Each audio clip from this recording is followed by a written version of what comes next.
आप सभी को गजेंद्र सिंह वाराणसी का सप्रेम नमस्कार। हमारे YouTube चैनल सत्य प्रेम करुणा में एक बार पुनः आपका स्वागत है। आज की चर्चा के केंद्र बिंदु में एक छोटी सी कहानी है, उससे आप प्रेरणा ले सकते हैं।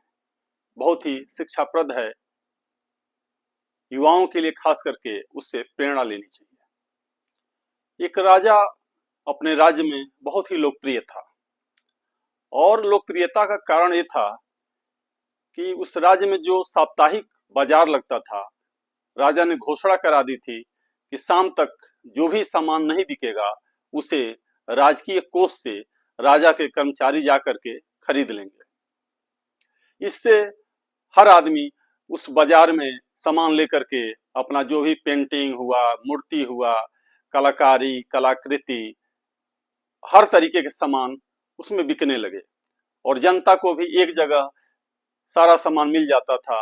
प्रजा भी बहुत खुश थी और बेचने वाले दुकानदार भी मस्त थे।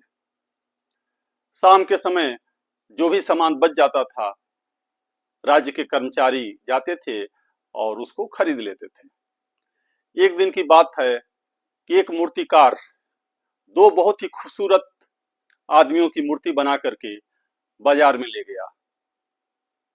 सुनहले रंग की दोनों मूर्तियां देखने में ऐसा लगता था कि अभी बोल पड़ेंगी। बहुत ही खूबसूरत मूर्ति बनाई थी उसने, लेकिन उसने दोनों मूर्तियों में एक तख्ती लगा दिया था रेट का। एक की कीमत 1 रुपए रखा था और दूसरे की कीमत 1 लाख रुपए, और शर्त ये रख दी थी कि जो इसका राज बताएगा, जो इस राज से पर्दा उठाएगा कि आखिरकार एक तरह से देखने वाली मूर्तियों की कीमत में इतना अंतर कैसे है, उसी को वह मूर्ति बेचेगा। शाम तक मूर्ति नहीं बिक पाई, हालांकि उसके दुकान पे ही सबसे ज्यादा भीड़ रही, लोगों में कौतूहल था, लेकिन कोई इस राज से पर्दा नहीं उठा सका। शाम के समय राज्य के कर्मचारी पहुंचते हैं, लेकिन वो भी इस गुत्थी को नहीं सुलझा पाते हैं। बात राजा तक पहुंचती है। राजा उस मूर्तिकार को मूर्ति सहित बुलवा लेता है और घोषणा करता है कि कल दिन में 10 बजे खुले में दरबार लगेगा और जो भी इस राज से पर्दा उठाएगा, जो भी इस गुत्थी को सुलझाएगा कि एक से दिखने वाली एक मूर्ति की कीमत 1 रुपए और एक मूर्ति की कीमत 1 लाख क्यों है, उसे बहुत सारा इनाम दिया जाएगा। अगले दिन सुबह 10 बजे दरबार सज गया।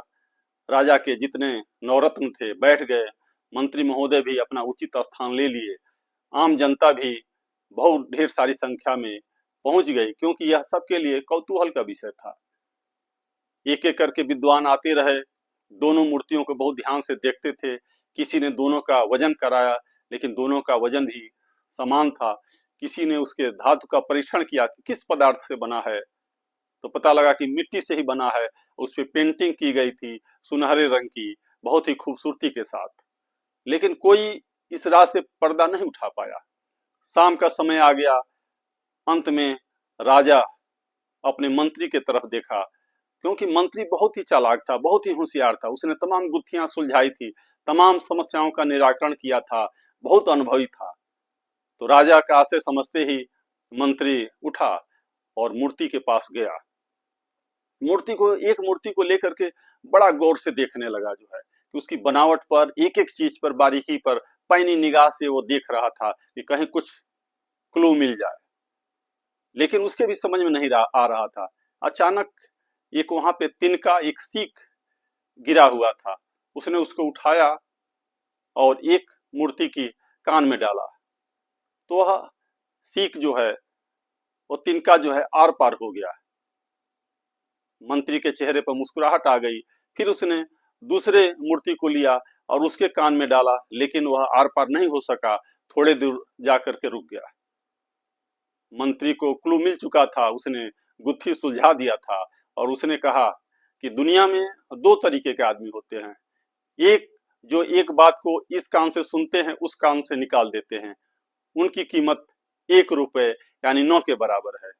और एक आदमी किसी बात को सुनते हैं तो मनन करते हैं, चिंतन करते हैं, उस पर कुछ निष्कर्ष निकालते हैं, उनकी कीमत लाख रुपए है।